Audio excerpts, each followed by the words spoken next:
आज जो है एक दिन में क्या लिखा हुआ है, कार्बन फुटप्रिंट। कार्बन क्या है, एक गैस और फुट का मतलब क्या होता है, पैर होता है, और प्रिंट का मतलब क्या होता है, छाप। वेरी गुड, प्रिंट का मतलब होता है छाप। तो आप देख रहे हैं कि एक पैर की छाप पड़ी हुई है ना। और उसके बाद एक आपका प्लेन है, एक फैक्ट्री है जिससे धुआं निकल रहा है, एक बल्ब है जो रोशनी कर रहा है, एक गाड़ी है ये भी धुआं छोड़ेगी, और आप नीचे देख रहे हैं पानी है, पेड़ है, और ये आपका जल है, यानी समुद्र हो सकता है, नदी हो सकती है, और ये आपकी मछली है। ऊपर के चित्र हमें कुछ और बताते हैं और नीचे के चित्र हमें कुछ और बताते हैं। तो ये कार्बन जो है वो हमारे जीवन के लिए आवश्यक तो बहुत है, लेकिन अगर जो ये अधिक मात्रा में हो जाएगा, और पेड़ों को जब हम काट देंगे, पेड़ों को हम काट देंगे, आपको मालूम है पेड़ सबसे बड़ा काम क्या करते हैं, छाया देते हैं और ऑक्सीजन देते हैं। कौन सी क्रिया के फलस्वरूप जो है ऑक्सीजन निकलती है, इसके बाद प्रकाश संश्लेषण। हाँ, वेरी गुड। प्रकाश संश्लेषण के बाद जो है क्या होता है कि ऑक्सीजन निकलती है, और पेड़ पौधे प्रकाश संश्लेषण की क्रिया में कार्बन डाइऑक्साइड को लेते हैं। तो जाहिर सी बात है कि जब हम पेड़ पौधों को काट देंगे तो क्या होगा कि ये संतुलन जो कार्बन डाइऑक्साइड और ऑक्सीजन का जो है ये संतुलन जो है वो बिगड़ जाएगा, और संतुलन जब बिगड़ जाएगा तो जाहिर सी बात है कि जब संतुलन, आप कभी कभी ठीक से खड़े नहीं हो पाते हैं, जब संतुलन बिगड़ जाता है तो क्या होता है, गिर जाते हैं ना। तो इसी तरीके से आपका पर्यावरण का, आपके वातावरण का जो है वो संतुलन बनाए रखने के लिए पेड़ पौधों का होना बहुत जरूरी है, और ऑक्सीजन हमारे जीवन के लिए जीवनदायी है उसका होना बहुत जरूरी है।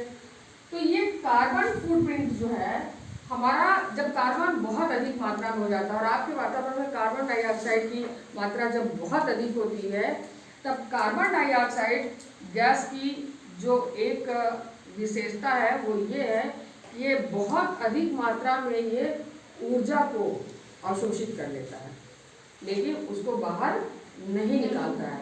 इससे क्या है कि धीरे धीरे जो है आपकी जो पृथ्वी क्या हो रही है, गर्म हो रही है, और पृथ्वी जब गर्म हो रही है तो आपके जो ग्लेशियर्स हैं वो पिघल रहे हैं, हिमनद जानते हैं ना, जो बर्फ के पहाड़ हैं वो पिघल रहे हैं, और इससे आपका समुद्र का लेवल जो है वो बढ़ रहा है।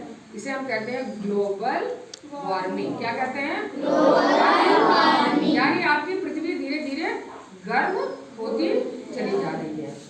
तो ये तो हो गया हमारा कार्बन डाइऑक्साइड के बारे में कि ये उसके दुष्परिणाम खराब है हमारे लिए, लेकिन ये फुटप्रिंट क्या है कि प्रत्येक व्यक्ति कितनी मात्रा में कार्बन का उत्सर्जन कर रहा है। जैसे हमारा एक फैक्ट्री जो होगी वो बहुत ज्यादा कार्बन उत्सर्जित करेगी ना, है? जहाज जो वायुयान है वो फैक्ट्री से कम मात्रा में करेगा। ऐसे करके आपका जब बल्ब जलता रहेगा तब भी ये कार्बन को उत्सर्जित करेगा। आपकी मोटर गाड़ी से धुआं निकलता है, ये भी क्या होता है, कार्बन डाइऑक्साइड को निकलता है, और हम लोग भी श्वसन क्रिया के बाद कार्बन निकालते हैं। तो एक व्यक्ति या एक संस्थान कितना अधिक कार्बन डाइऑक्साइड का उत्सर्जन कर रहा है उसे ही हम कहते हैं कार्बन फुटप्रिंट। उसे क्या कहते हैं हम लोग, कार्बन फुटप्रिंट कहते हैं। अब हम इस कार्बन फुटप्रिंट को कैसे मिटाएंगे, अधिक से अधिक